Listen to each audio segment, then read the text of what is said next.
When you for would you want money seek free amanone? And now one a woman is Sika Manone. Any Beka customers and Pimpima won't win a chedia on swallow access bank at chedia promo no.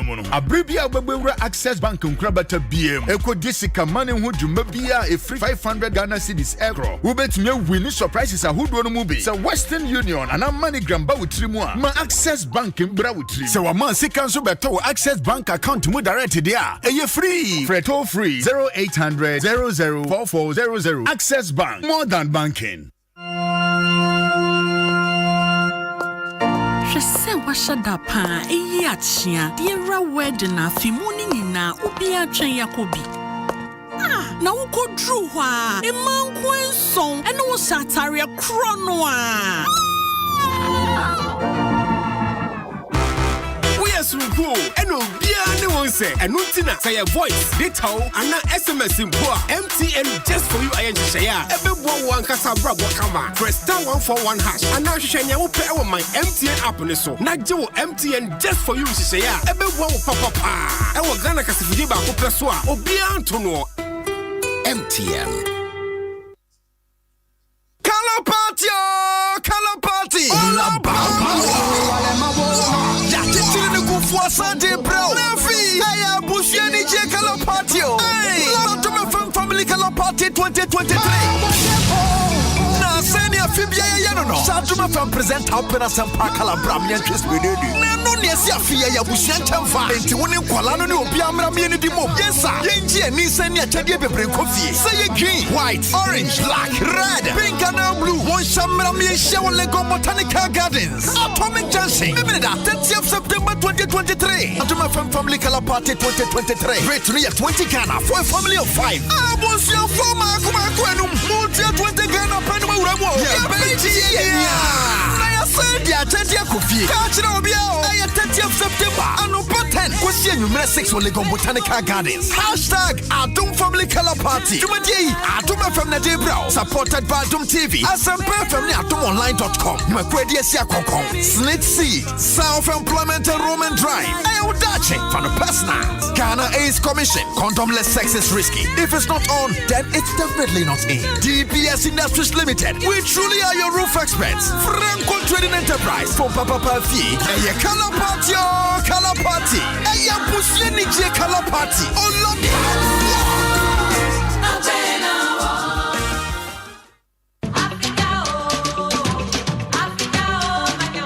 Welcome to Tema, the industrial gem of Ghana. Attention all dreamers, investors and home seekers. Mark your calendar for the next clinic of the EcoBank Joy News Habitat Fair. Imagine waking up to stunning waterfront views, basking in the warmth sun and embracing the comfort of a home perfectly tailored to your needs. Discover a range of housing options that cater to every budget and lifestyle. From sleek contemporary designs to elegant traditional architecture, the EcoBank Joy News Habitat Fair has it all. But wait, there's more. This fair isn't just about buying a home. It's also about enhancing the spaces we live in. Get financial solutions to acquire furniture for that beautiful home, electronic devices, and more. Our dedicated team of real estate experts and banking partners are here to guide you every step of the way, making your journey to home ownership smooth and stress-free. Don't miss out on this incredible opportunity to make your dreams come true. Join us at the Tema edition of the EcoBank Joy News Habitat Fair, where possibilities are limitless. The EcoBank Joy News Habitat Fair is in partnership with EcoBank, the Pan-African Bank, and the Planned City Extension Project, Rent to Own, and sponsored by Elegant Homes and General Constructions Limited, where quality meets value. Global Lighting, your solution to quality lighting. Syntex tanks, air strong, air tough. Springfield Estate, where dreams are built. Clifton Homes, beautiful homes, wise investment. Visit cliftonghana.com today. The Kensington Heights, Airport City by HDG Homes Limited. A new benchmark in luxury living in Kumasi. Visit thekensingtonheights.com. Virtual Security Africa, complete security solutions. DBS Roofing, your roof expert. Virtual InfoSec Africa, security solutions by design. And Saint Gobain Weber Jipro Chloroplace Isover, making the world a better home.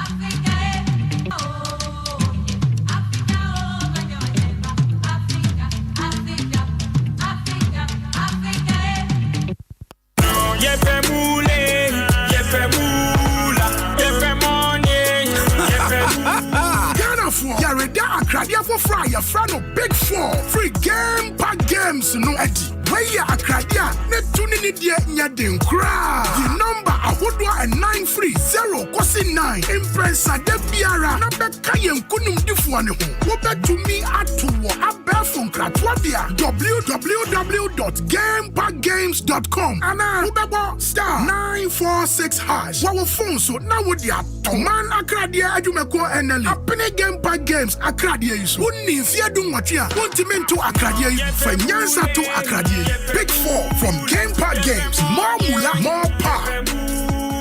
Hey, media, semi kotija wujum, ama semi ko salon akoye miti. Empo, me fele me tank ne me nafufu to kwanya kukufufu biswa. Say visa me se me de card na cash ne vetiaka. Me momu hu say, media, abribia eye card. Me fa cash into ade biu. Me de Mastercard ene tua me kenyina. Se si ade, me ye bribia me ni ji ho wa hutu. Aw, how be ready? Ane, jai cash na semano. Na for Mastercard tua wo niema bia wo beton ho ka. Mastercard, ekwaya ye fa so tua nioma ho ka. Adom FM 106.3. Only God can stop us now. 106.3 FM. Adom FM.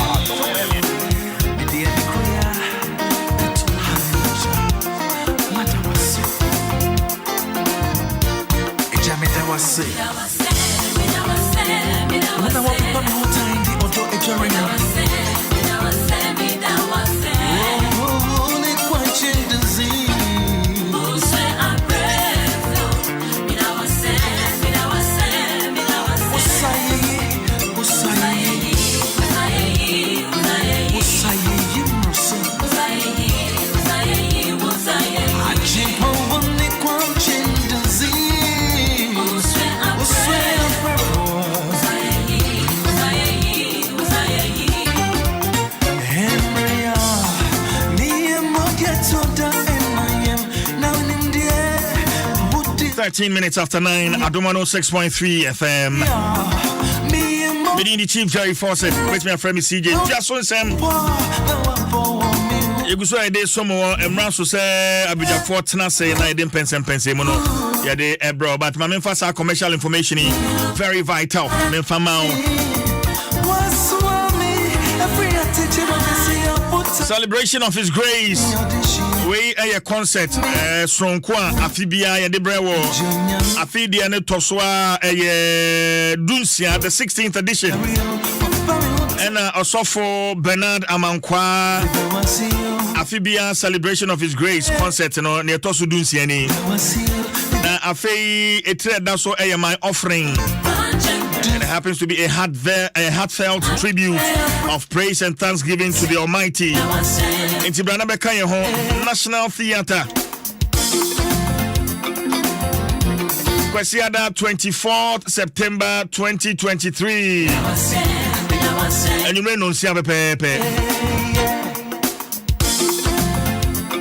Yaton Safre Adom 106.3 Parents Music ni Soul Michael Kesse Iona Rini and Jayana Omunina Eba Betasa Jumedi Echi Antishanen Song. National Theatre 24th September 2023 6 p.m. Eye free Yenjisikabia Etibra. Na na yen fa odo embom yen yi twedi ampo nyankopon no aye dwumadi e mama fa ho ka Inolink, FlexiClay, Roy, New Professionals, Controlight, and a Specialized. Media partners, Adom TV, Adom FM, Joy FM, Hits FM, Asempa FM, and a Joy Prime. Achadi Ankwa ne Etwago ewo Access Bank. Se oji sika manie e free Access Banka. Sika no se ebro 500 Ghana cedis a. Unya achadi bebre.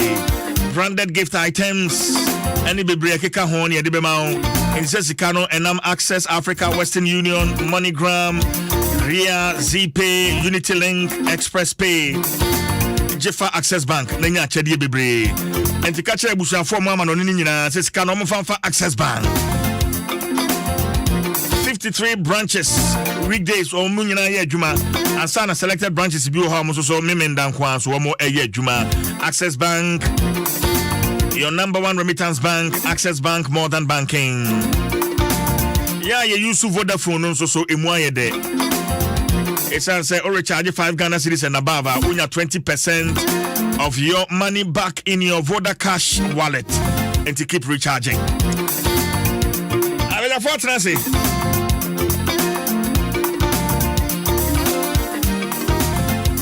Honorable Alex Tete, a member of a parliament, Seshi Akontomra. What's I say? Sansuna Miaminia, Broja Jemfi. Yeah, and the brefo for cry, the amano. Fami Huna na Pemuse Broja would deposit in the pa. Deputy Director for Special Duties for the National Democratic Congress. Broja Jemfi so Atnasi. Yes, Atik Mohammed. And so any Odesheba Owusu Job. Good morning to you, Atik. No, right? Like I said, Nipani Nidi. I want to share brother Jensi Mike man right now. Joining on Facebook, Adom 106.3 FM on Facebook na YouTube. For comment and for to how we are streaming live. For comment to ebeje be na for yakenkan. E de amount. Abeja for transfer me mo akwaba. Honorable. About some Joso. Bibi aboko de. Nyam na do na mo mpaibo. Eh de nyame ase constituency eh. Oh nyam na do me yeguzu. Eh.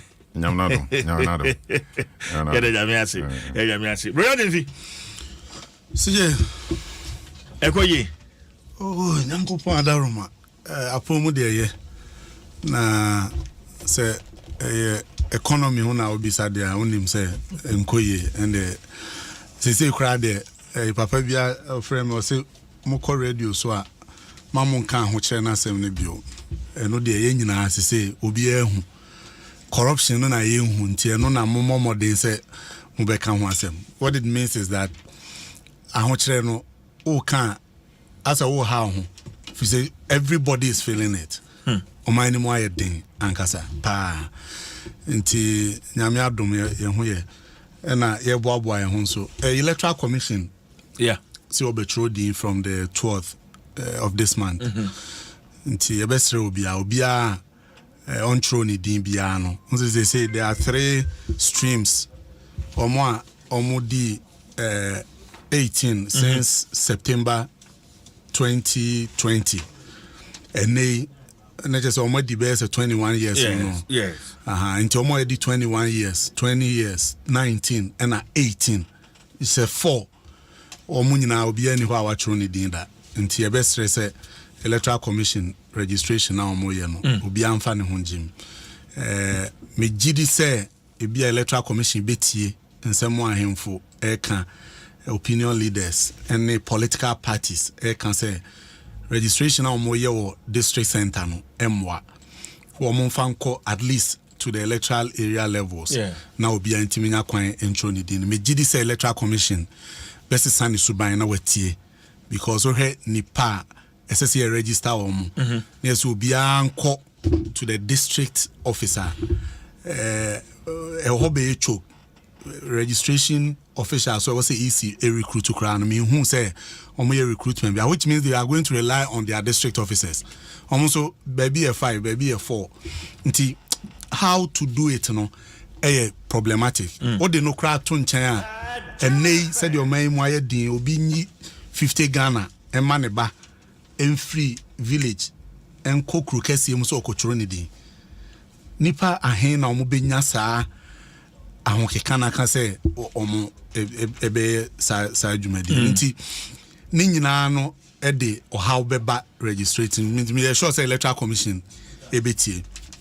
Omo entia Ghana for there ese obi akotro ni din. Aban ni de favor no because say ahokyere ba oman na aban ehun ye hia nipa dodo anya kwan anto aba na je say aban na ne ho ato no because see Ghana here we yi nipa be du gina ho a betimi aka say mu be nwotwe de wo mo di kan ma aban no red card dada enti say ye ti nipa no so na dodo na anya kwan tro mu di nto aba aban na boa no enye sa anka asem a ye kan kura no ze nka aban no kura de na no tumbi okay na ye hwese electoral commission betimi akọ to the closest level a ebe manko for etimi atro mu din to bia untro din bia no take active participation in the upcoming registration exercise. All right. Say okay. Medasi broja Jimfi medasi pa Atik.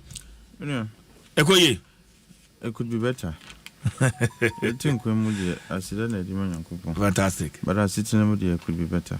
Okay. Nami bibi Yanshan Komono as minimum producers Emamo topics I ever discuss. But this morning I want us to deal with Omampeni comment ewo Kenya climate summit Nasi Kenya Africa Climate Summit. Say the ban on galamsey is yielding results.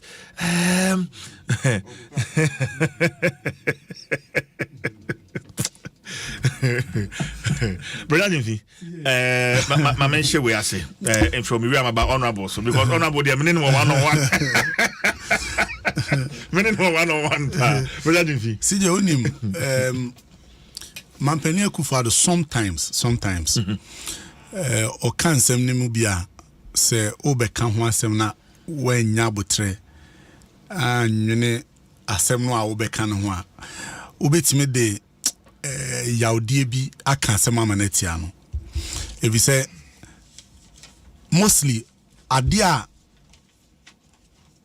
ontumi nye ana onye ye no eno no ode ahoden e kama ni si so say waye and metumi amawo ne history of nsem a waka a efa niema a wo se waye ho a ubekwa akohwe mu no na bibia ni wet sa galamsey ho asem a ye kan wo Ghana ha no enya no na Mpensenpensenmu Akufo-Addo akogina Kenya e kan ho asem me bisa me ho say na Ghana ho asem na Akufo-Addo kan ana say krobi e friend Guyana ene bia afa na ni so a odi ekoka sa asem no Kenya eniema e koso even in our forest nkofo a omawura ye kwaye mu a omu di kwaye no enyampo se nnua no na omu twa akoton adi o omu bu nnua no san ese asase ne ka ho because nnua de forest commission forestry omu timi edua bi de bia enti nkofo simu a omu bu nnua no kra no omu o policy se ubu a na wadua fufresi anan enti de bia omu chesi nkofo ebu nnua yi kra no nkanu mpo ye sese de ye bu nnua na ye tu asase no e pesika kokko a ewo asase nim na wo he eno nso so a ye nananom won na nyankopon nimdi a wo de ma ye nananom ne eso pa siye he ba bia ye duadua nnua forest areas no eho pa na gold no emu odu a ewo omo ye prospecting ni we say no me ka kire say ba bia ye duadua nnua na ye de ya zone na as we ye forest area me enko ho no eho na sika kokko no nti sometimes it tells me say omo hui and they wanted to protect it. Yeah. nti ye dua nua na ne sign de amamre ne ayi bi atoto ho men kokwaye mu nkoyese men ko ha nkoyese ne ye di hu bi ato ho enne de president Akufo-Addo de ono ye modern president de ye nananom ye ne ade nyina mfa no ho legacy of person de man ne say obesre ye kwaye no enne all the forest areas nkofo gumu a wo mu etu gold nyeso wo mu wiempo no ma siesie asase no wo mu tu no ma jahwako. It's very sad. And ube kom no penny form and a shisha chiri where Frimpong Boatin reporter ebetoja including ministers minister of information mpodi betoja or report num se wono kra no or site O2BD ebesi ne ono na why na adwen sem se asem ne baaye no on person kasa o media because they see am share dem hu no but oda ho ye minister o gine pay or cabinet o ye de o so ye bia edi anamo na mampani to afa ho na wo ka opim so asem. Yes, sometimes me can say President Akufo-Addo o just about 2 weeks from Enshia Palace e bia nko besesa because amamu wonu onim nani so where the governance structure any system ekoso where traditional setup no a also politicians nka ehimfudi asem a yekotena ho ne ewebi. Look at how ehimfo a wo ne ebi kura no utia ebi ni otumfo atena manhia hwa nyini, but when it gets to cracking the whip on her say where ya madamfo where ya minua where ya eneme boy abusua ye be yimpa voices here me gidi say President Akufo-Addo wanya na watwe mienu kra wo manhia palace a nko besua bibi afri mu unsanka onanka ase emamu no sabi predators o manko na wa form adwuma kra no a eti niam ese no be hwa mana say sa you can't crack the whip obi edi boni aya be ka ho asem no kra no na opekwan obefa so a obesan akata nipa no so asan nipa no na de so abofo na ne omoye adwuma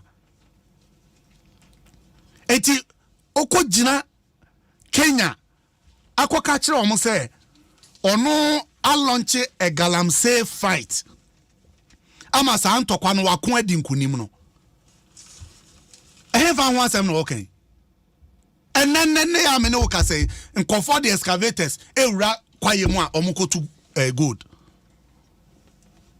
ya science asi nyina obia kan ho asem a mampani fa nya adwuma re anas I investigations ewo galamsey ho ama nkofo a no omo ne mampani na tifie wo Flagstaff House oma ba video so ebi jisika ebi yese nyina mampani antu ho anamo Frimpong Boatin nso akofa report de aba mampani anya ho hwe excavators omo gigi nkofo excavators ama excavators ne yese mu 500 so then ayira recording ebetoja Professor Frimpong Boatin na report to buy na recording by no so eye complicit in the whole issue.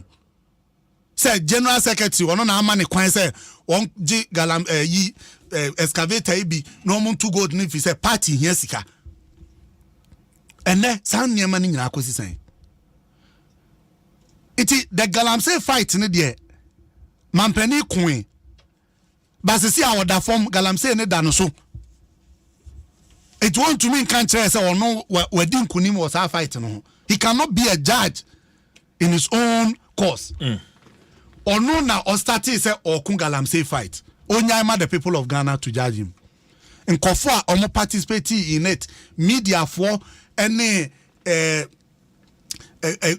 civil society organizations are omo di omanu tumuno. They are the best persons to tell us. Omo enso eda womu kromwa omo sebinom omo bie tap the eba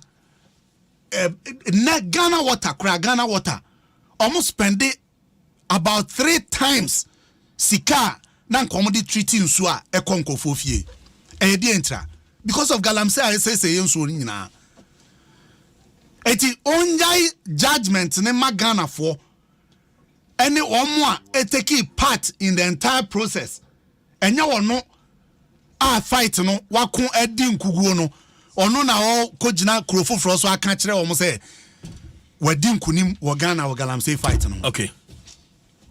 Regarding fee, me da say Adom 106.3 FM. We ayen kai boss from ko free webcast.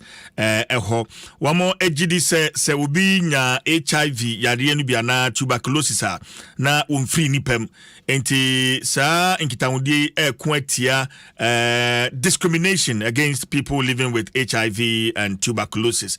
It is wenhunu wo bia ye tete no ye no hwe ewo baabi na etia nipa fa ahudi a webcast for se frewo mo yiwo asutre na wo mbra sa ensemunim emma mehwema yi entoyi enya webcast for nkwa wo mo ne wildaf na fe dofsu na shraj akabo mu kwatia stigmatization and discrimination etubetimi afre webcast to free number yi eso 0800 123 555 ana ubetimi afre women in law and development Africa wildaf 0204 917 521 ana 0598 235 353 ayen kaibwa ehu hia pa na wahye no so sa de amame honorable yeah minio galamsey queen ni amampani akogina Kenya walking one kazangaza from where you sit any evidence awa de akire me anamu a one kazangaza mpo wutu in your constituency ekono etisen yo ni erika no mame na wase na menchia watie for especially me constituency for etie me wo Adom FM na menchia me nuan ma no mo studio ha ne etene se ade a enye de na enye emze omampanyini speech akokoma no menyanti de but matete ewo social media ne ne ekeka ho but na sometimes no CJ na media yoro se ohwe ye nuanom NDC fo eto da bia se brojaja mfitra no de we wo sinya hoɔden na o kan galansi masem no asif se start wo mampanyini nanado dankwa akufuado na banso ami omampanyini kufuo ebedi ade o Ghana ye nyina hu se ofiri hono no na galansi nsano ne ne na entese NDC fo tama ye nyina no e witness ye wo Ghana hanum ne yi and senior misika ya no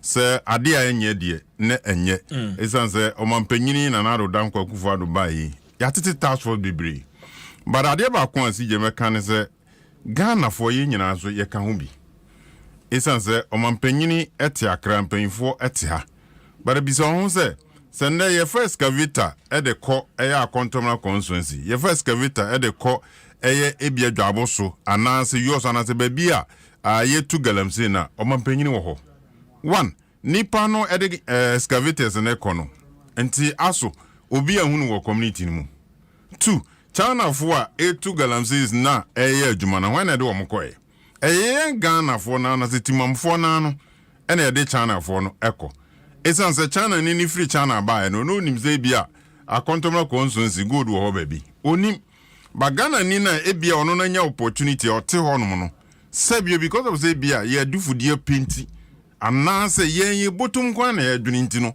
ne ye nananom a prevent yensu aba bedu sabri no en na ye adwene se ye bese no and I believe say as oman no ye nyina sole waka ne ehu se oman ye kekere e de agya da achema base nananom etimi ema yensuo anse no na ye sabri ya breso ne ye ba betena o yensuo se dia sije ye mu bidie ye ntiase because me oba me constituency I can say one of the constituencies me ntiase me into galamsey wo and the last 2 weeks me anu me koyo operation bia and so operation na me koye na obi antiase tire na ya me no kase seshi akontomra I tell you me anu me nyantitie na me hu no social media ni se galamsey ekoso aninti no me free Accra na me koduru ye no ahomache be 12 na mkodu enti obi ehun se mabakuru ho ɛna ahomaje be 5 o'clock na me kote kwam ho ba bi ni yi mo hu ya ne se CJ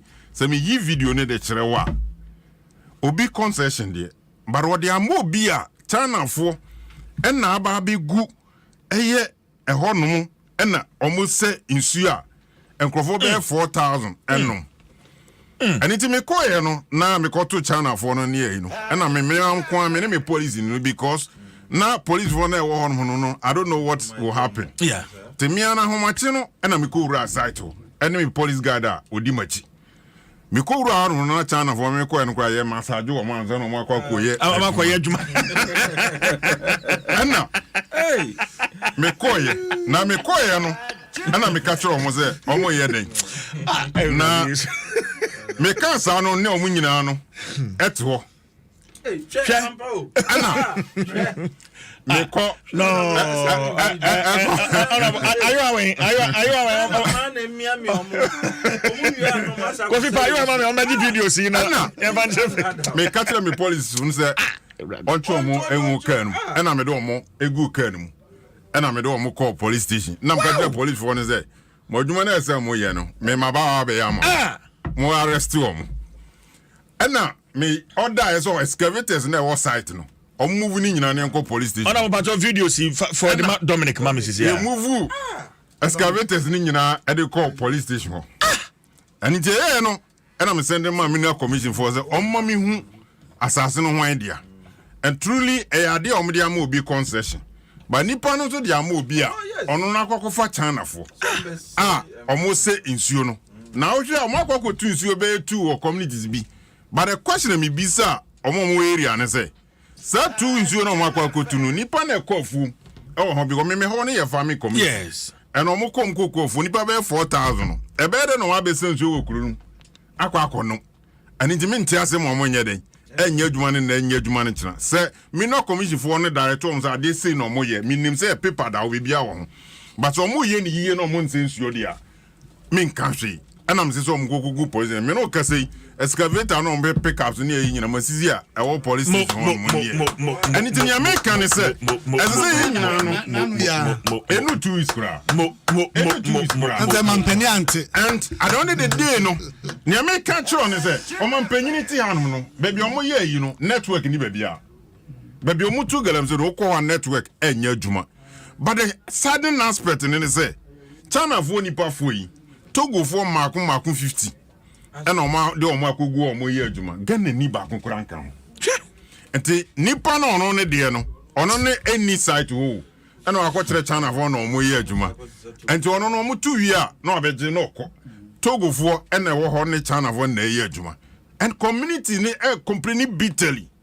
I don't need the day no me quite sadiano. And I am no cousin, so not Tom and so 9 years.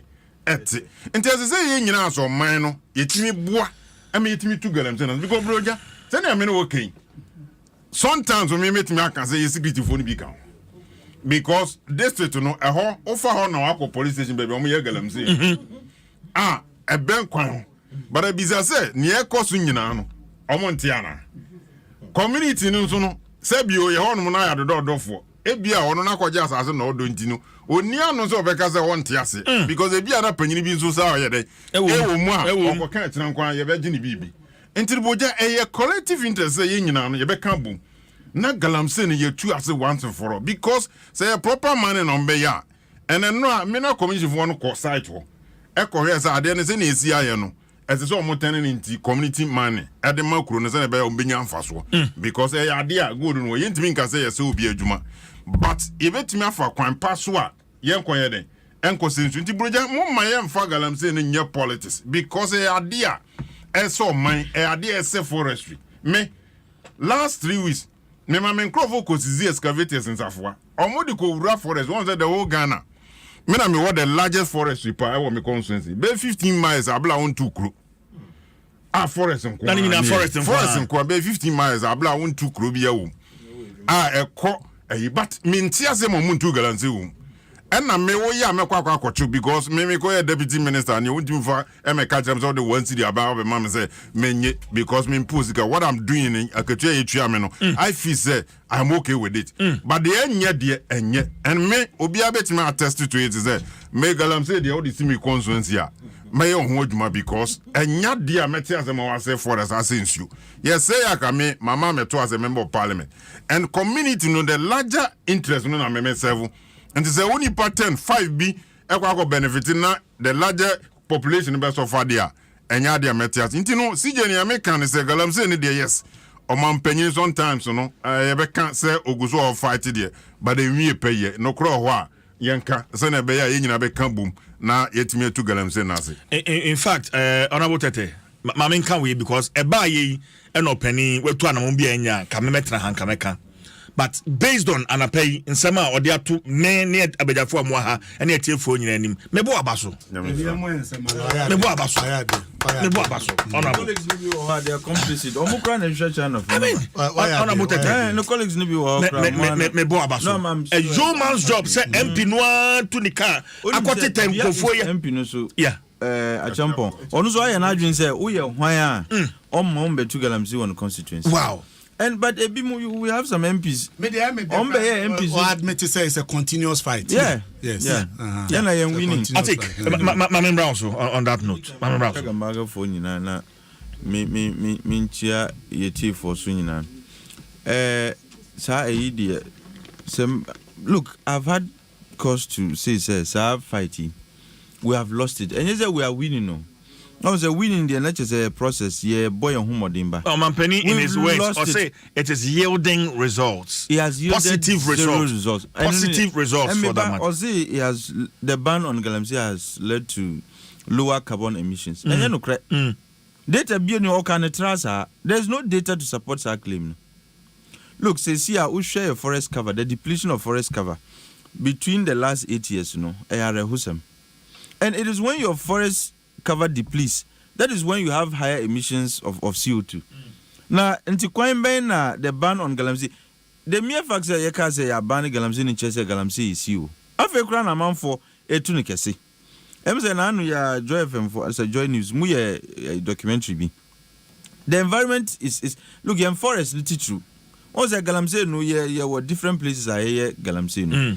Says here, non-forest reserves, non-forest concessions in the amount for time, near galamsey or forest reserves, moon amount for Zizi or Mutu galamsey, and it's destroying the environment. And this also ban, no, which is just by word of mouth. Me, I don't see any action accompanying sa ban, no. Also, enunti, there has been, we are lowering our carbon emissions. And me, I've said, look. Afi crown amount for 2 galamsey ni kesi. Party paying for 2, Abaimun crop for 2, Ahim for 2, Obi a 2B. Says here there is a free for all enterprise. Obia 8 years movie.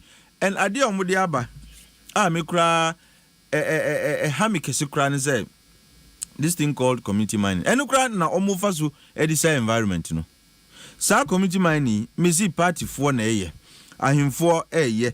And they are using it as a cover. As some kind of policy cover to even destroy the forest the more. Me see ministers be 2, MPs be 2, party executives or be a 2B. Yes, sorry, and who are we fooling? The Minister of Lands and Natural Resources knows that he has lost the fight against galamsey. Onwa munim say near kosuno enye. What is here? And he knows what is happening in the forest. All the ministers at the Lands and Natural Resources Ministry know. Omunim near kosuno. And if the president spoke based on information at the amount, I say he needs to sack all those ministers because they're wrong information on the amount. No, you cannot say the mere declaration say we've banned galamsey, which I say galamsey and kosu, and that it has led to lower carbon emissions. And you know, after crime environment, say, and I've made this point. Say the next government, agency or person kutia. Sir, forest degradation, yeah. The first thing I say here is to do a forest audit. Between this period and that period, what was our forest cover? And the man who say indeed, the situation has even gotten worse than it was before. But says here, and they are so emboldened, say, after failing to fight galamsey, they have become so emboldened, says here, or move free forest no more abakrum. And yes, I ban saying a minister moi.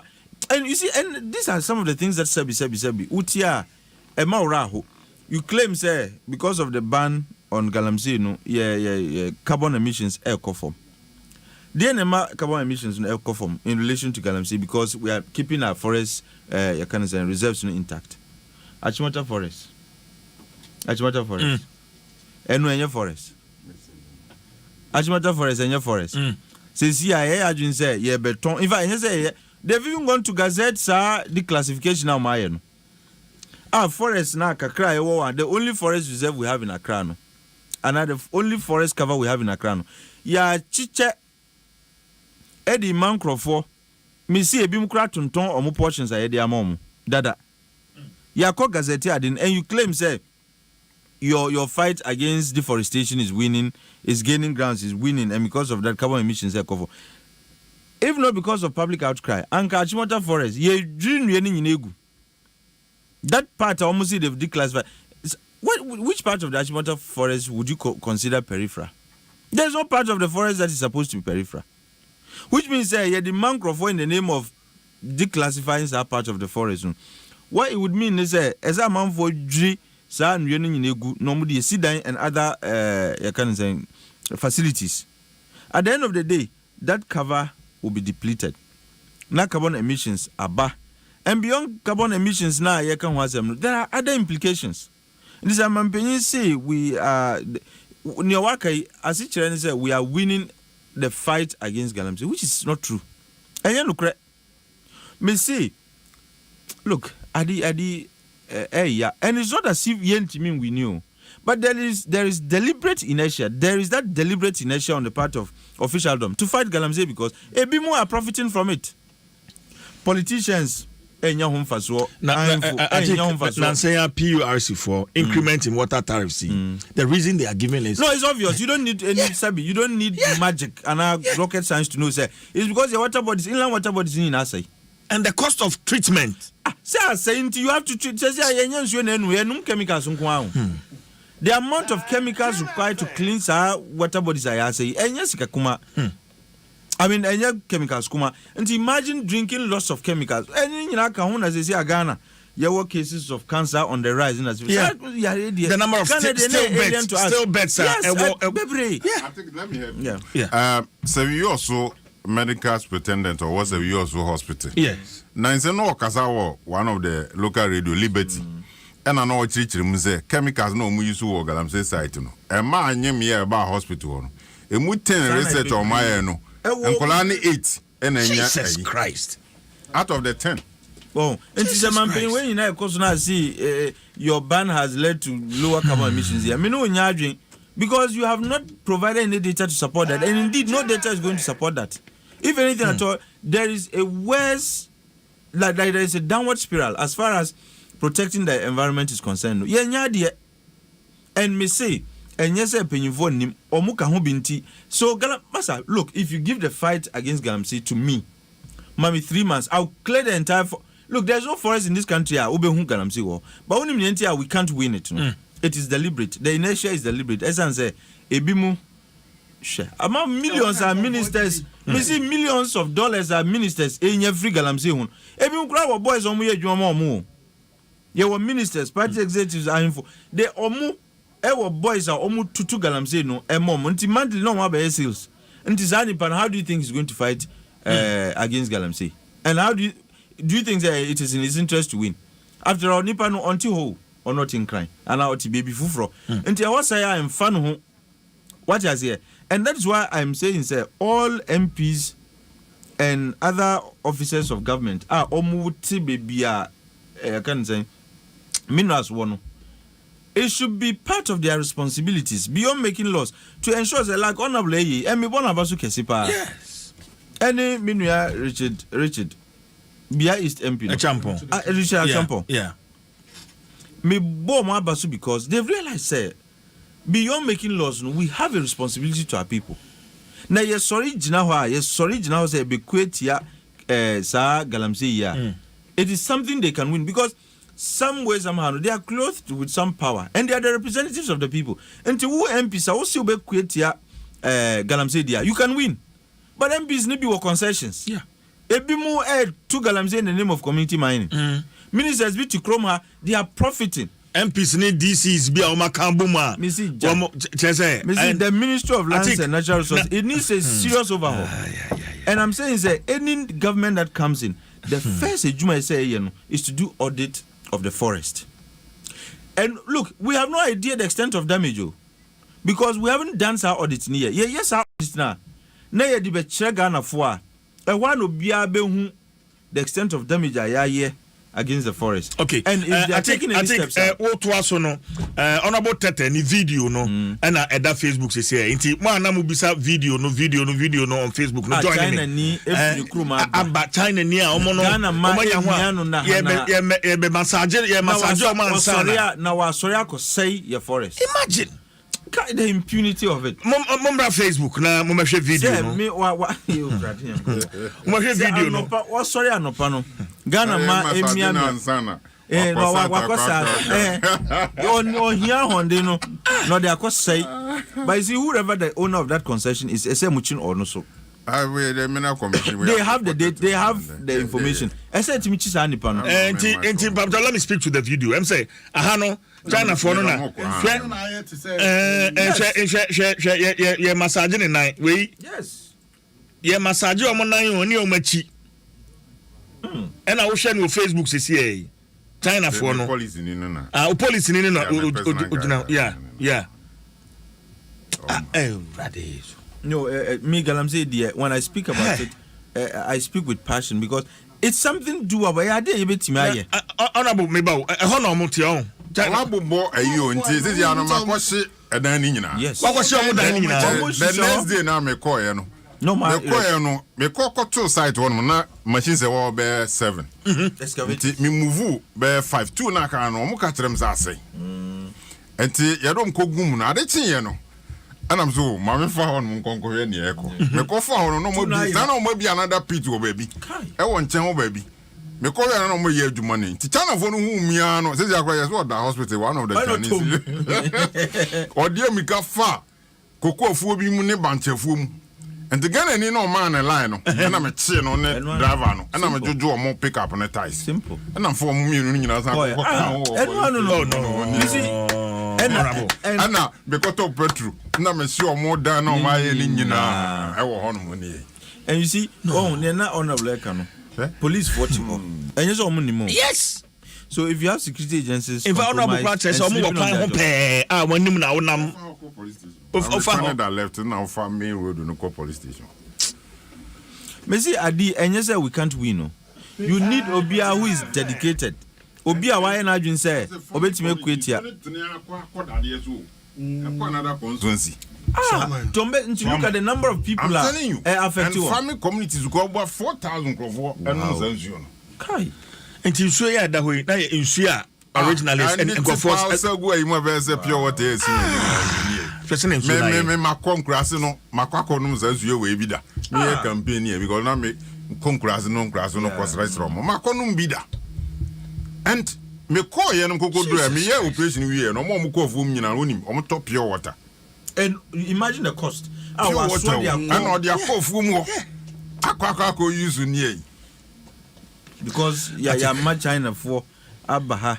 I'm just imagining say Ghana ni ko China. Ukoyem from so kitwebi enyeza ukotu galamsey. They have gold in China. Oh, they have ukotu rubber, ukotu baller, baby crown, what watch. Mr. Unim said there is gold in China. Oh, yeah. Yes. At some point they were the second producers of highest producers of gold. Na Ghana ni ben ebe nyesa akukudro nse miko China kotu galamsey.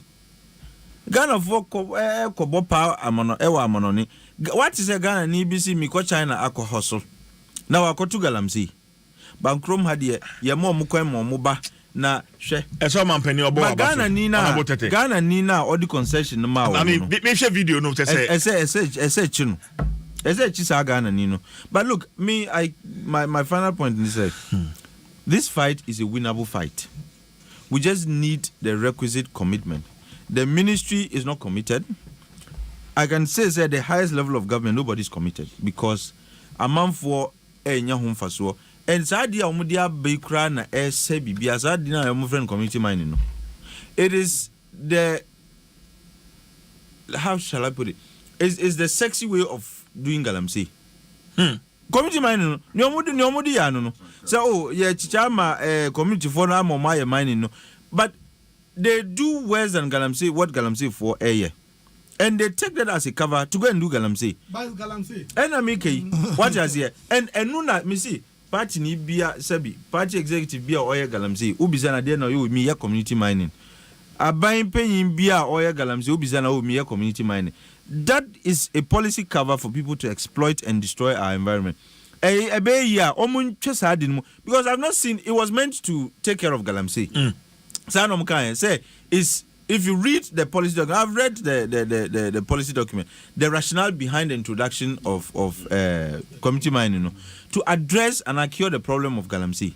But it has actually made it worse. And we implemented policy now at the end of the day, the object for which it was formulated no achieve the NSA it's of chem but because it serves on Crawford who should know better no they keep on doing it and omuye bibi now be council committee mine omuye which is covered by policy and so on and so forth ntenya dia me madwem we should continue entertaining sa committee mine if we want to win the fight. Community mine in the nanka botaye ne say ye be kire nkofo best mining practices na supervision and monitoring akoso said the be on betimi etu yenya sika no na o maye ne kwan paso but community mine we be kwa akohwem no regional chairman de ewum constituency organizer ne communication officer kontokwa because ye chair no we anya bi eti akoye afede party no akoye ne ho MPP mining not just community say obi our community no ma obenya biaye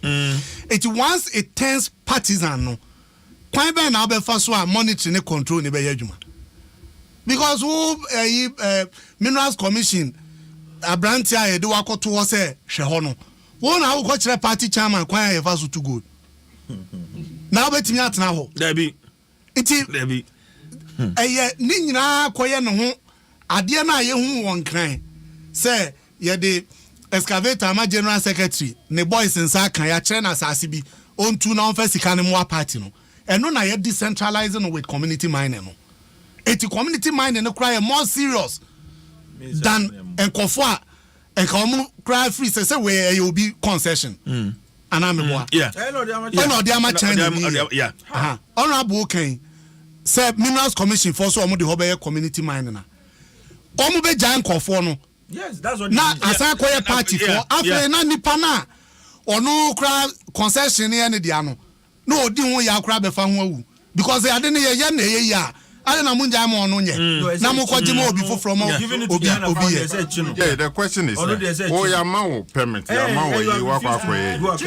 How do you lease the land to somebody? No, I'm saying that the ono ya ne wrong. They can give the wrong. Yes, but who himself policy now mo dey about community mining no. Senior I take a can. Say ye niema yi a ohwe the blueprint of community mining na you know mo dey about. It's a good concept. But the question is how do we training or Eastern region how baby? It is just a cover up. Because cover up to get party people to do it. I don't go against anybody say you be gold mining because gold no assassin. Because they also mo say Mame, NDC had sa community mining. Yes. We had a policy in our 2020 manifesto. How were you going to implement? I was say, we minerals commission from Pojuma. We need an authority. Or not the end say, obenya implement no. For example, at the end of the gold no. E can be na nkofo tun sa se ne say no. Because we obetu ha saa obekwa akoduru onu hu say gold no de na wo hwehwe no eni ho afa say etene ko obi koko fom na afa na obedi akira ko but so mo wo san fidie na omo de hwehwe gold no a gold catcher no ebetimi lead you to exact place a wo hwehwe no na afa ya hwese say wo tu amna na kwan be na abefa so otu no wo hwia kwan be na abefa so akata so say de be de asase ne be ya bibi foforo it is a whole setup to control the mining excesses. Na yebenya sika kokko no. Na afesi enya na ehonum na sa buy gold for oil o sedie no ebetimi aye adwuma.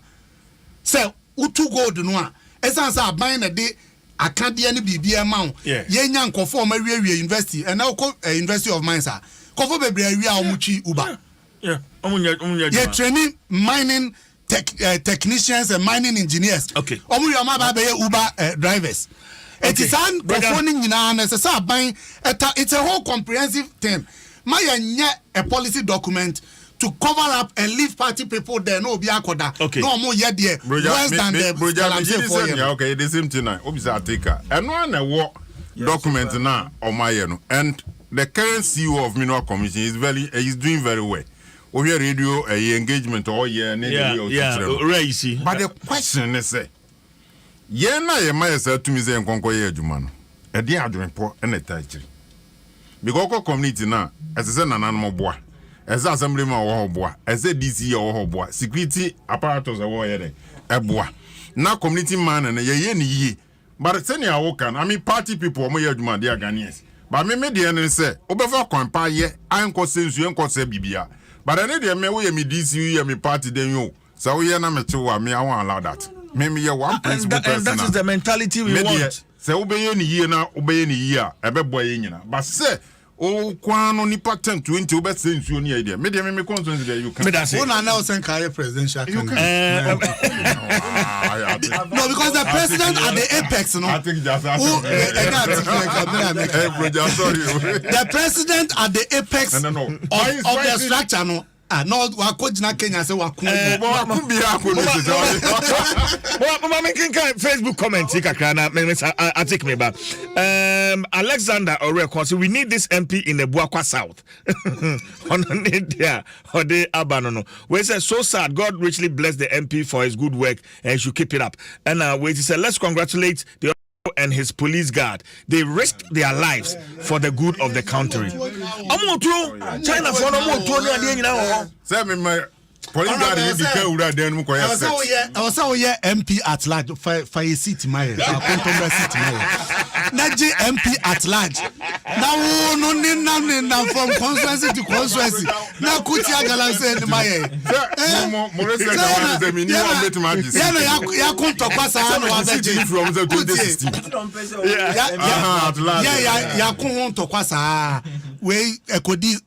we say mempene na independent abem we ba house wo na amame lusu inti memo lu say yes if you into the face seat my na ya ma MP at large mo ba aye ba kra na wakuti aye ba boa no na constituency bia galamsey wo bia no we police ba akokra na ade operation we na wo fu ya commander obetimi aye adwuma no say there is deliberate inertia. Imagine an MPO with just one police guard. Otimi yes ajume Minister Mwa, Deputy Minister Mwa, omu they have the command. Look, they can command the entire police service to come and do operations. Now so near one is a woman no more super back no more.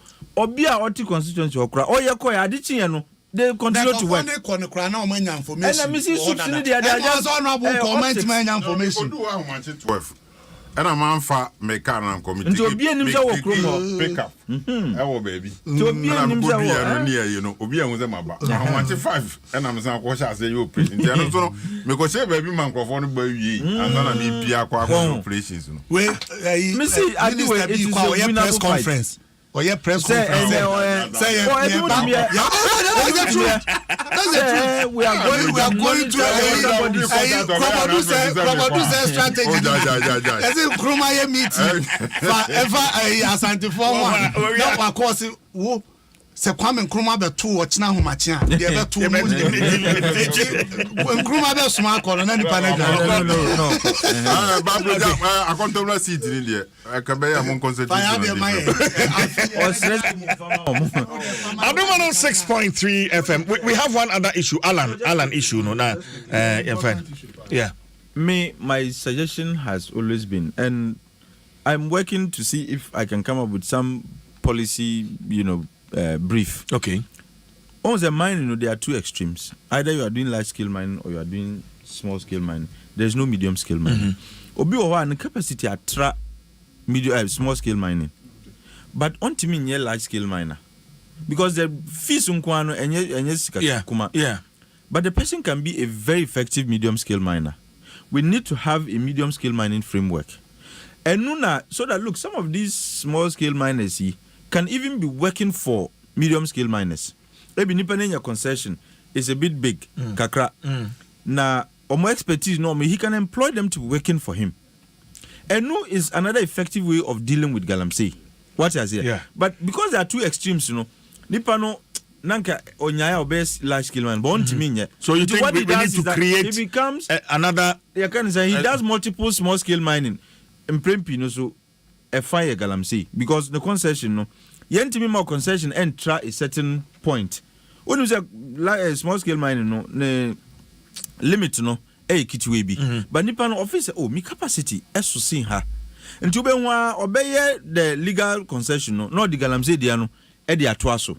But if you give the person the legal framework, obetimi on him say, I can go for say 50 kilometers, just hypothetically. Say 50 kilometers, they allowable by law. Odi mana obetimi aye juma kama now aye kama. But so a small scale miner, which is like let's say 25 kilometers, no obetimi ako. But the capacity can go beyond that. Ube 25 need obeye. Now what try into the next 25 no. And because sabi chrono open term. Enya ni obenya no we free ho nti ubenwa no tutu amana no basa owi an okon baby. But if the person is giving 50 no him say 50 we there I will be held accountable.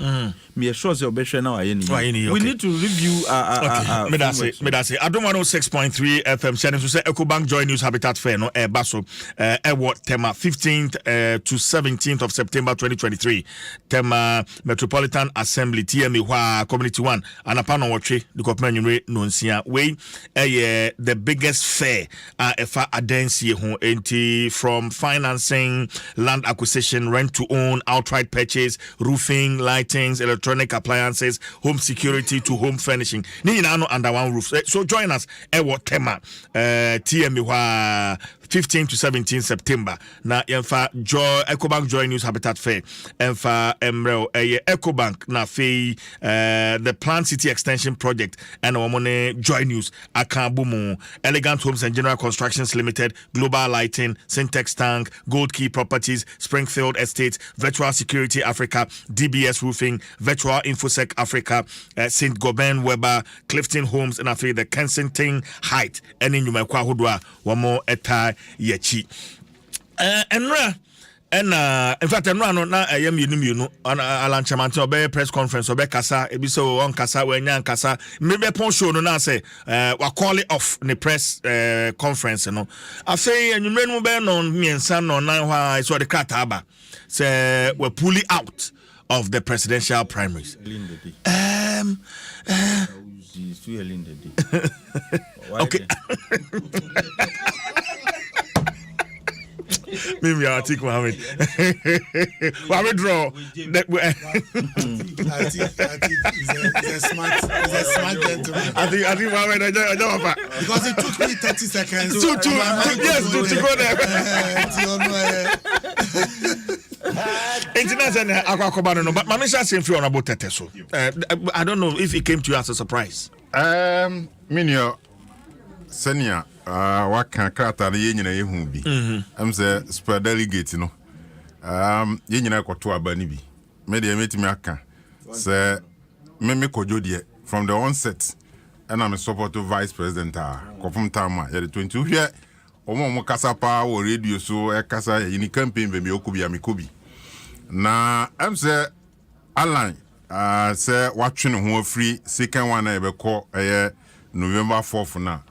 Ono ni tumi ono ebia wahwe se November 4th na ebia ebeko no enkonko wie peye because me elections me a constituency chairman na contour for 14 years anza na mba be MP and intino special delegates ni we nyina no ma participate and ko forum de na eba ye papa na na do danko akufo adon mu nyina no me to aba ni bi na at the end of the day no me fi say resign and as I say step out from the race, you know. Senior American, I know a personal decision I will take. And me tie an microphone, especially Sraitete. Yeah. On the Mia Krubuni, into also ye, Krubuni to me minuano. And Utie as Empire from Obekan. On interview, no, Alana taking this no more dear. Party kese chen obia party ni interest and I spoke with him on my fine show. And at the end of the day me feel say supporters alliance omo no nam near with the interest of the party into me ni say alliance I step out no mbeka say party no munye adwuma. But honorable he has raised very critical issues. Okay, all right. Elections is a process. I'm say National Council make MPs 20 now. Ye call meeting a representative parliament make hubi. Now process ne start on the National Council the second highest decision making body MPP mu. Yes, a team rules no multi committee. And I cannot say Alan a bit me raise issues is a committee now as election committee and as a party in because at any given time be an say process be on be effort regulations effort say ni nyina and then crop for a meeting mu bi. All the 10 aspirants are yere to special delegates no. Obi ntimi ma out e meka say nhese ayaye wo party ni mu no na onya we. 2 osi eskimu say one and as a beko abama one body. Let me quote him, Pacho. After having carefully analyzed the results of the said elections, it is absolutely clear to me from events leading to, during and after the elections that the Special Delegates Conference was strategically and tactically skewed in favor of one particular aspirant. First of all, I clear that doubt. So, your papa Lankasana, now he's not being fair to the election committee.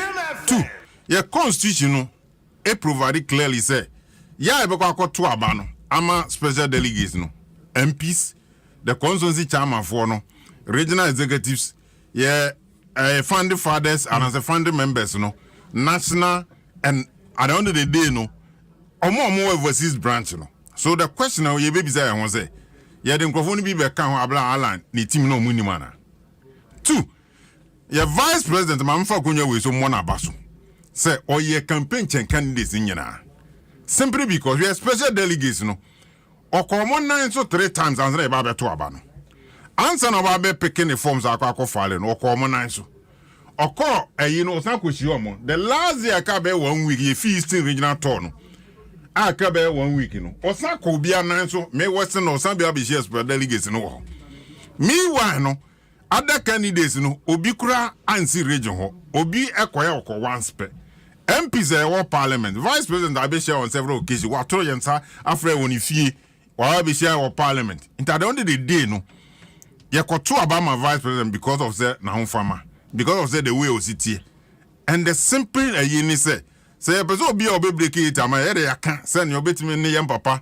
Don't ma challenge the vice president. And intino say time man MPs no yaba out. Nipa be 120 plus. I can say support. No mo say idea. Obi na pushi yan say yan koyede yan ko support vice but me nua CJ me a member of parliament. Yes, at the end of the day no and yet president in the control my activities even though me one MPP as a member of parliament party in the me buy but the MPP anyone ma obi na control no me constituency and I bet them ade we koye and me no can say edu 4th November ye ko to about obi results BP. Okay, simply because DJ adeche Obi here mo me as MP no me. Obi ho ka me na ye frɛ me. Obi padwuma. Enti ye misa se wo ayi aspirants na wo ba me constituency no. Me na no mo to mo ha onyine gu mi so no. Me no wo na wo control ayi police station for no so. So at the end of the day results na aba no. Eno na be ba 4th November. Enti tie why research and omo hu se enkosiaga. Me hwɛ election ye the consumer energy. Sikase wom nie nti se onabo ala yan hu ze ade ne nkoyi na wa oje den watwe ne ho afimu a me visa the other candidates na aka no omonye sa na nyina no enter vice echi na yen konkosi ske bi yen kose. Why is everybody calling for the others to also withdraw? CJ obi enya 629 votes. Don't forget say yeah to special delegate no ye to be November 4th no ye to be nyeze bia ato ye de na asan don't no obi ko contest. Na nyonya the second highest in years 132. Utifi 629 akase. Oh 470 plus the order. But 200,000 oh massa. And I make control 125 MPs no. I support to people. Let me tell you. Then Nippon no control. Fine. Ombe lusu kura na tie. Constituency chairman for no. Otie. Constituency chairman for the Ato Aba Mom. Enu 1.5 year. Two parties of the Nipa no one win. Constituency chairman one win No, but you can define your decision. But of I'm ready to find it. I'm attic. So yeah. Party na ye nyina penny yi. Okay. Ye wo komo go say ye be mind this as a true position. Nti o nyina mra na ye me support vice president. Okay. Ni ye hu say ono na ye de ne. Me da say. Attic, my member house na ye ko wie o. Broja James ho. Me I think say it is right to decide say o pesoko and say on pesoko. Okay. But he raised some valid points. Even though media me who say on angaza tina zia calculations, you know. You see elections there and our politics are here, so we're smart. Wa ushoni mumna who say because say sikana at the end of the day. And elections musa elections any runners up. So win about second, win about third. Nini na sebi muzika eshi egu. Nti watina zi who say ebi mi kompo ebi meti me your votes, but ebi at best maybe second. The second with the Envanka Asem. And now on Ranka Saturn Hofu, which is team and as before. And me visa is not a bad decision. Now, but one the statement was very pregnant. One can say, I am withdrawing and that ends my career in politics. Was in the coming weeks, Mubetinanka. And that a Hona Assembly one. A Hona Assembly one. Dear no become because as far as NPP goes, me may only say he's come to the end of the road. In the MPP, that's the farthest he can go. Now, Obia say on we like as far as MPP goes, they will be, but that's not how far he wants to. And like this is not the end of the road for him in politics. Until what will be the next phase for him? I want to ask him no know. And trust me, say if he decides to take the decision which is being speculated, no. Now on just 0.5%. Minka's 1% too. Even though he has the prospect of getting even more than 1%. But, you know, hypothetically, Eman is 0.5% of the MPP votes. To go, not to vote for MPP candidates, you know, either for him or for whatever. MPP is in opposition already. Yeah, I think nobody is discounting that. Maybe. Until, hey, you know, Amanfo should not just look at it as, oh, I withdraw, Ebimuzio, you know, because he knew Zenya will be winning, fine. But so if I were in the position to advise MPP before, this should be a shocker. And he's giving you room to come and negotiate. Not negotiate as in buy him out, but like to have a conversation. Yes. Because coming weeks are it could be next week. What you must say? And over to me, says you feel you've elected a flag bearer. Not the womb sign. Now you would have to be deal. And look, Ashazeno, I said the MPP was not fair to Orabache Jako. You set rules and in the middle of the game you change it. Nobody does that. And you're fair. And I'm so Emma also withdraw. He didn't withdraw because he felt contest amiko idea and when he has a meko. But the rules were changed in the middle. Then I declaration no. Ora Michael Kwe. Ebek Okaye said there will be a runoff and that the electoral college number 2 about first on one number 2. All of a sudden, Muko National Councillor, Muko National Councillor, Muzu National Council number 2 about. Then you might as well just say a National Council and whoever becomes your flag bearer. Oh no, saying because the argument is that it is the second highest decision making body. What is here? I've been a general secretary of a party before. NEC is the next in my former, you know, when I was with the PNC. What I say? NEC was the second highest decision making body. Yes. And also in Chile, NEC could get up and change rules at will. There be a what I say? Yeah. And I have been a witness to your decision of Congress. Your NEC because NEC is the next highest decision making body. Because of certain circumstances, people took us to court. Say your parents and go back to Congress. What I say? Yeah. And if the rule says say we here nipa 5 and that basi ya mwana museti rules. Rules na obiaji 2 mu. And museti rules no people had reservations say why are you not centralizing it? Muna msi mbe centralize, ibube decentralize. Afi rules ni na obiaji atum. Ebimu were not happy but they still went by the rules. Afi in the middle mwasisa rules no. And namsunti osi onye. And the calculation is that it was done to disadvantage him. Whether rightly or wrongly, that was his calculation. Alan so say never be kukoso officer M1. it should, in my view, it should give the MPP an opportunity to have a conversation. So, in one contest, Nipa Mienu I withdraw citing these issues. You need to address them. Very important. Now, beyond addressing them, you need to take a step back. Now, some questions. Because Mukoyimu flag bearer now you have major issues. In 2007, even though there was some semblance of reconciliation, but Kahuna Muluzu elections, no, Onimsa. Imagine, Nipano and Frimu, no Kahubi, and others did not withdraw, citing, I can say, unfair rules. Some are withdrawing because of unfair rules. Some are also withdrawing because like generally the same. Maybe so say. Oh no. Rules na say a year align can say you bending rules. Rules bend was because I don't dey dey American say. Ono dey. What process no man maybe first batch. And to say never be in course year. Argentina from the onset no. Yeah. Na me tell na rules. What the no, but I take him in a minute. In a minute now. Media, the American say, Uralan, or Tanazi calculations say, Yadia, Adinenko, Enko ye. And she can say, the Oko say, Usika Brown him said, you doesn't make sense. It's nice Alan Cash, we're saving the cash. If I thought there was cash to begin with. Because the campaign, I mean, shut down, Massa. The campaign. The momentum I never expect. Who's our momentum compared to Vice President there no? Well, no, I mean, it was obvious. Say no momentum never form. And honorable Kabibi and Menini again. Look, campaign you take it to the delegates. But if you have this sense,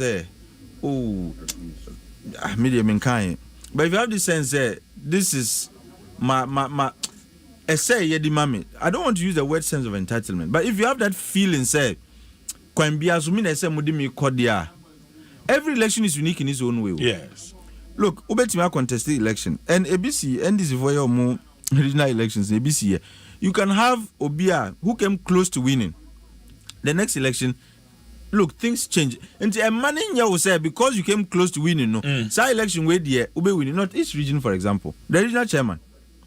Me, opinion, Honorable Tanko. He was not in the contest in the beginning. Obi Oba second. He's my cousin, direct cousin, and yeah, they are second to last born. Or me cousin. He lost by 3 votes to the then regional chairman. In the next election, no. Nana Hondina Basro, and he thought he was contesting against the old chairman. Ewana Ora Tanko PM. But now he miscalculated. Now say. Obia who came close to winning there new entrant there or bad but every election is unique. Tango Suba no Vima or the buy no we are why crowd for a crab or crank baby too. And the gap between Oni Omumi no it was wide. Only nam 300 no nam 2040. Yeah. What is here? And every election is unique. Okay. Brother, and that is the kind of campaign you need. But not to sit down and think, say, because why you be penned. Okay, I'll take Menasi. Brother, Mensam Mekano, I'm say, I think I can't move Fakasiana and to me, you should time be brave. Okay. A honor assembly one, Omumpese, Omobe addressing. And Yalan Kwana, why withdraw from the race. Boache Jakun, cited similar issues. Yes. Say, party no, Moshi Shemra. In fact, I had the opportunity to have a one-on-one with him. Yes, and he was very bitter on the. Yeah. Then once a lawyer for any akuku down in politics, mu power mu bio. Because National Council no, or you just one arm out of 10 or 11 arms of the superdelegates. How does that arm goes to sit and say? Young Kwane about Twaba, Nemo be to be. A half an emrabi Saya Juma. Say, yes, who now we are National Council, no? Who now what Nasi because National Council ne to Abanibi. Constituency chairman to be. MPC to be. Founders, ministers, external branches. Yeah. Now, who National Council no kwan koye meetings anko fo nyina amabi. Now we watch Shemra say I'm coming. Yankwa ni enim the supreme interest of the party. Eti yankwa ni ebeto. Vote no a omo a nipa 9 no uyi Baomi Afrimo nipa 9 no munya asen. O kan bo mu a. Da bia esen. Constituency chairman no mo to aba no mo yesen. Enti if it is only the constituency chairman and a tuma nipa 9 no. This chairman represents 275 constituencies. 275. No, what I'm saying is that if the constituency chairman, because it's assumed say more MPs no, any minister, MPs no, MPs no, ministers. Oh, there be MPs now more parliament no. Oh, majority of the MPs are ministers. I think about 20 or I mean 22. Yeah. Honorable Nyabutre. Ministers are all parliament. Omobro 22. Omobro 22. Now that could the ministers say majority of them must come from parliament. Yeah. MPs no be ministers. Let us assembly can say that here. MPs no be ministers. Entina make catch will say sa 200 and something na enipa 9 nya no, you cannot just discount it because a big crowd na constituency chairman no and omutuma sankofo no, and these constituency chairmen are the real people who represent constituencies. They are the real people who represent constituencies. National Council for no mo 2 no mo man is 0. National Council for no mo ko 2 no. Ba kokura anto amabo ache jako. Now we question semra say yen kwa na yebeto a. Now onye 0 no obenya. Apart from that, obi anim say bo ache jako. Oni aban na nya problems.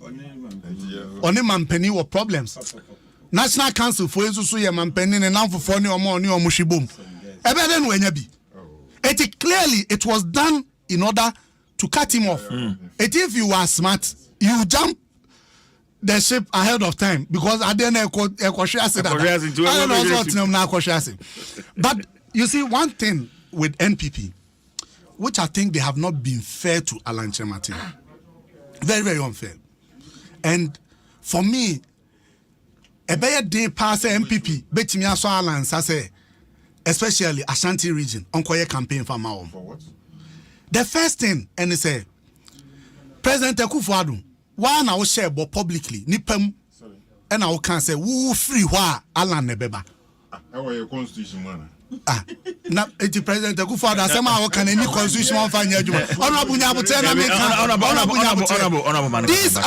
These are matters, asema okaye.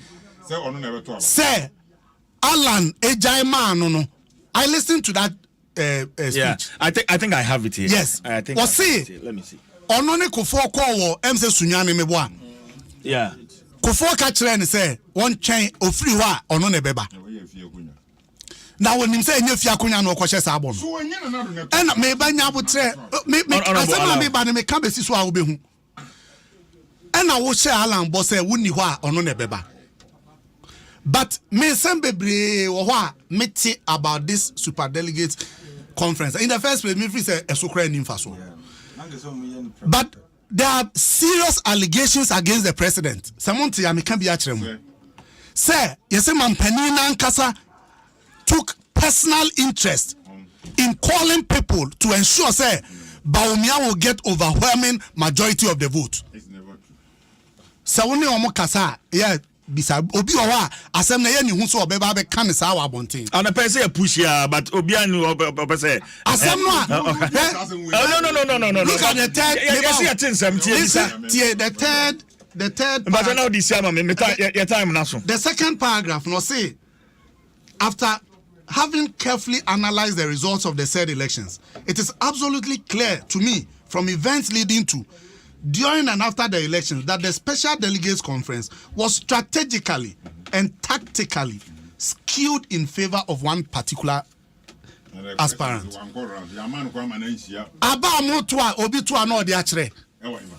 Baby, Ashanti region, youth organizer, or 2 years. Now, Honorable Nyabutre na Minkasa, they also support Baumia nto de ya ka no gyae na yenso yenka de beka aba ye to ane de akere polling agent ko complainia me si for mami me ba me si for man na ya pai nani ya pai nani and ma ekosu in this election na we pass Alanche Martin for Ashanti region na nipa more than 100 akoto no wanya 10 no wanya 10 vote you embarrass a person you for tribalism atiki krom ba kokran say omo nyina to ma ba omia o see the tribalism na eka na the vote Canada Japan nya or Central region. We vote Canada Japan. Canada Japan. We vote our Central region. Very impressive. No more kuku ade na mahala na nya 10 pe. Ewa Ashanti region. How can you do that? Don't get it flavor. By ye there, me see from no. Ona bunya abotre. Roger si fama me sorry. Yeah. Say na no kwesi ada se me da kra me kan. Send this ni bia ukoko to dwa ni mu a. Bompa ma Dr. Mahmoud Baumia. Onu so na musiro no. We diga na bone na so we nko ade. Ye mompa ma ne say obedi nkunim wo November 4th no because ono na ya boa e ho pa ye twen nti ala na free mu kura na ma ye mpa e bo no say nyame tie me mate say Canada Japan so be free